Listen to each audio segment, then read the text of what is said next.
Thanks for the support as a channel member, Marius Hegley. We're getting to that point in this universe where football's going a bit topsy-turvy because we're 10 years or so into the future.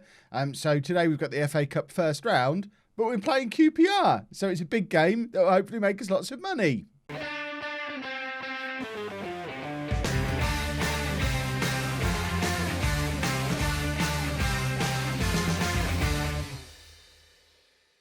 Hello and welcome to part 41 of Bourne Again. I'm Kevin. Coming up on today's episode, we have that FA Cup first round tie at home against QPR. It's a shame it's not away. I am hoping we can get a draw and go back to their place because presumably they're still getting some pretty big attendances. Yeah, see these kind of attendances. This would make us some money. But I imagine we'll sell out our ground, hopefully. We're also playing Dagenham and Redbridge as we continue our run of playing against teams that have recently been in the Football League, which seems to be all the conference is now.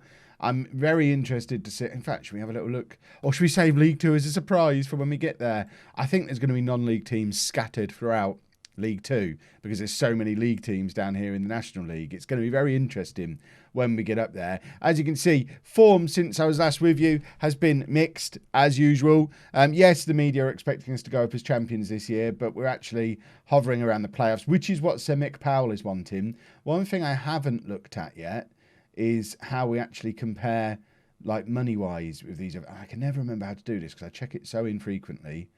I think it's on stats. And then we want money. Is money on there? Where is it? There. No, not net transfer spend. Oh, it is interesting to see that once again, Dulwich Hamlet, the team that have spent the most money, and they're top of the league. So it seems to be the key to getting out of this division is to buy your way out of it.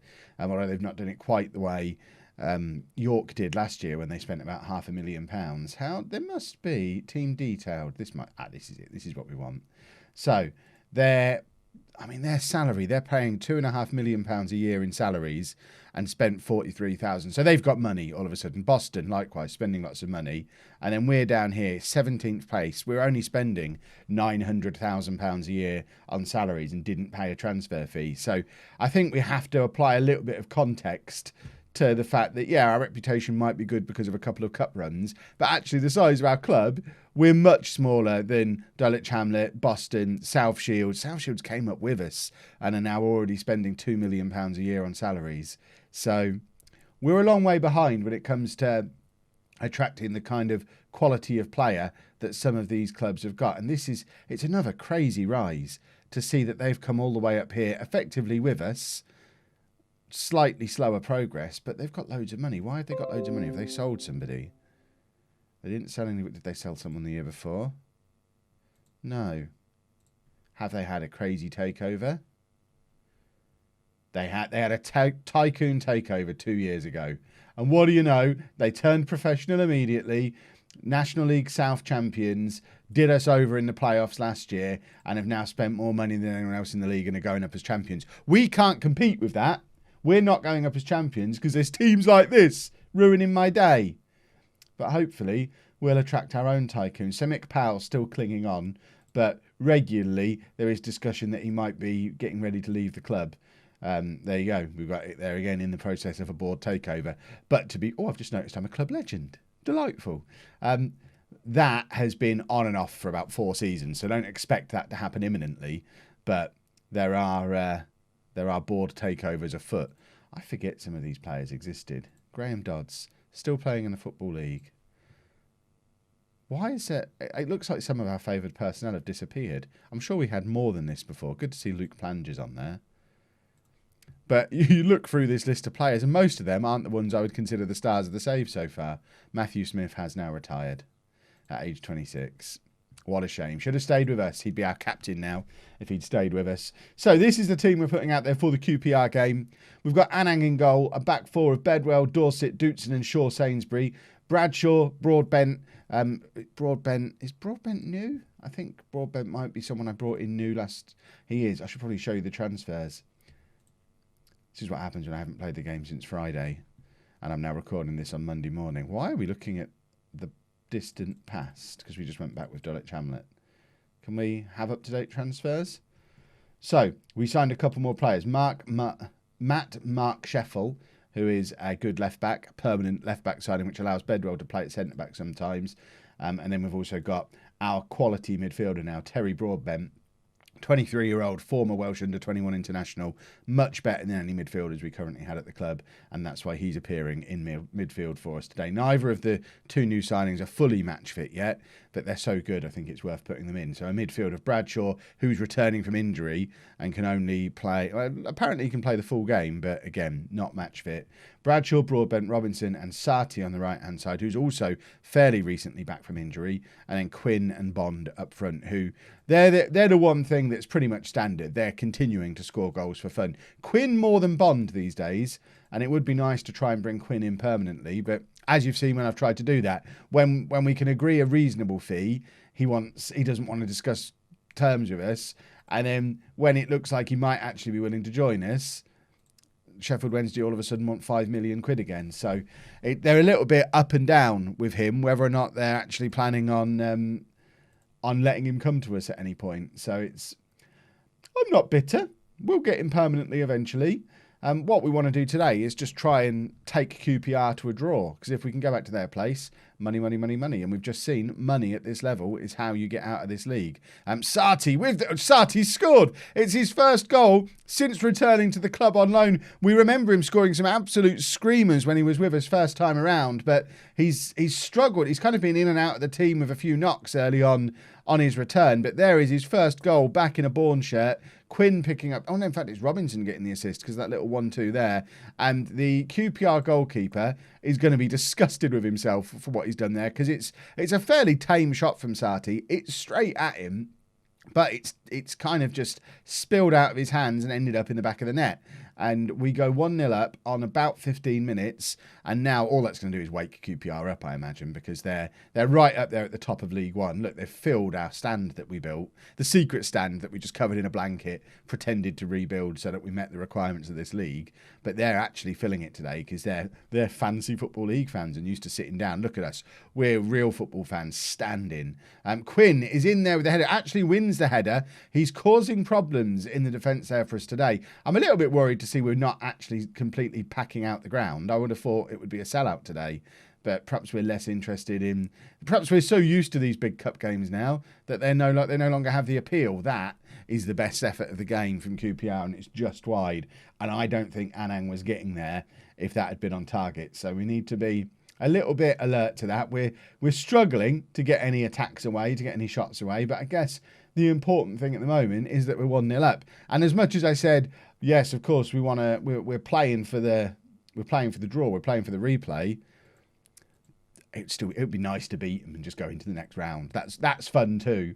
If they equalise and we end up getting a replay, that's good for the money. If we manage to hold on and get into the next round, that's good for us and our reputation and attracting better players and all that kind of thing. I still expect us to lose in the second half. Attendance is 2,300 and over half of them are Bourne fans, which it shows how we are growing as a club, because 2 or 3 years ago, for a game like this, we'd maybe have a similar attendance, but there'd be a vast majority of them would be away fans. But today, we've got a lot of home fans in it. I don't know where all the QPR fans are. If they've fitted 1,000 fans behind that goal, how have we got the rest of the ground for our 1,000? Because it doesn't look that spacious. Although I guess it is behind that goal, and there is QPR's equaliser. So let's just keep things steady from there. This is the scoreline we want now. We got a goal. We got to sing and make some noise. We had our fun. Dorset, it's a poor clearance from Dorset there, and again he's not really alert to the chance bobbling around in the area afterwards either. If we grab another goal, it'd be lovely. But I kind of think I want to be happier going away, but as that Bond header headed towards the top corner, heart in mouth. The football fan in me would rather win and forget the money. Let Sir Mick Powell or whoever's coming in after him take care of the money. Part of me hopes it will be a tycoon, because I've never had a tycoon takeover, either online or offline. Never had a tycoon takeover, and I think it would be interesting. But at the same time, we've seen what it does to these other clubs. It would kind of be like turning on easy mode. So I'm for the good of the save. Get your sentence out, Kev. For the good of the save, it's probably better if it's just a normal takeover. In fact, for the good of the save, it's better that Sir Mick Powell stays around forever, but he's pumping so much money into the club. I say he's not a tycoon, but he put 600,000 in the summer just to clear our overdraft. So he's probably fed up of losing the money. It looks like we are going to pick up our draw today that we wanted and get ourselves that payday of an away game at QPR, which will probably be the second game in this episode, because I think it will slot in midweek. Did we get money for that? So that's got us to minus 100,000. We're hemorrhaging money. It's ridiculous. And we're still nowhere near our wage budget either, but we're hemorrhaging money. But I think we should now get the replay. Yeah, we'll do the replay now.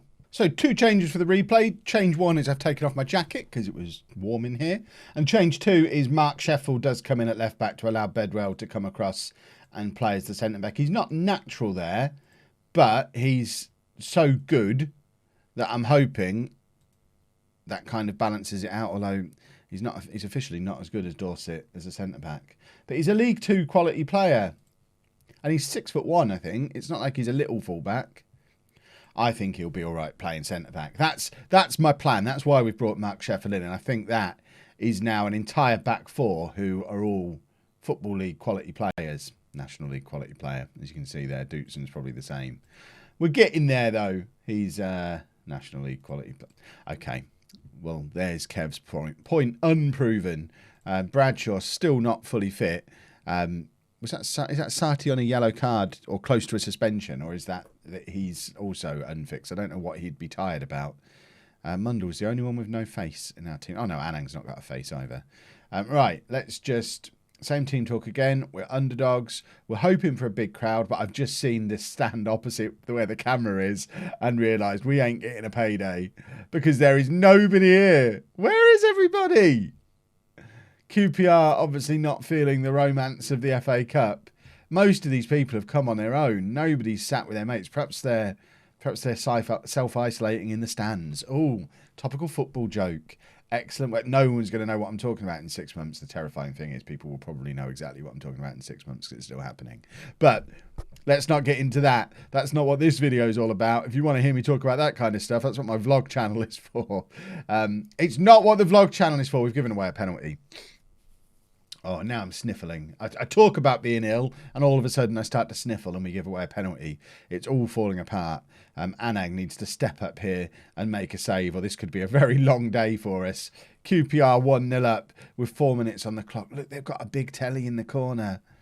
Oh, I don't remember us playing in a ground with a big telly before. I'm sure we probably have in some of these cup runs of days gone by, but it doesn't feel fancy having a big telly in the corner. Their goalkeeper's picked up an injury, which is interesting. Oh, in fact, he's injured before the match even began. He's not even full training. Why are they playing him? That might be why he conceded that goal in the last game if he's injured, because he's not really... We should probably be bombarding him. But it just seems a little bit silly to go gung-ho against them at the moment, but not taking any shots against an injured goalkeeper is also a little bit silly. And now we've not got the thing from the last game where, oh, we don't really want to win, we want the money. Now we've seen we're not going to get the money. We need the cup run. We need the third round tie. Clearly the third round is where the money is. So we've got to beat this lot and beat whoever's next and find our way into the third round. We're going to carry on with the underdog team talk if it's there. Nothing to lose. Give it your best shot. That's close enough to an underdog team talk. We're going to go positive and we're going to hopefully score a goal in this second half. We've not seen very much of Bond particularly, but neither of the front two have really been major parts of this episode, which is a little bit unusual for them. They usually like to be the star of the show. Broadbent, showing why he's our new midfield star in the middle there, getting a tackle in. Mundell plays it back to Shaw Sainsbury, who looks up, looking for Bond, I think, but Bond doesn't quite get there. And it ends up back with Bradshaw again in the midfield, who plays it back to Mark Sheffield, who plays it forward. Again, we're resorting to long balls looking for the two big lads up front, and it's not really the way our tactic's supposed to work. Broadbent trying to get a tackle in midfield again, trying to just get the ball back off of QPR. They've had 63% of the possession today, and they're better than us, obviously. The interesting thing, of course, is that their goal came from the penalty spot. So as much as they're... Oh, God. In the middle of the sentence, it happens. Anang with another howler. His days are numbered. I think they really are. I don't want to commit to dropping him based on a performance against a League One team. But that being said, that is literally straight at him.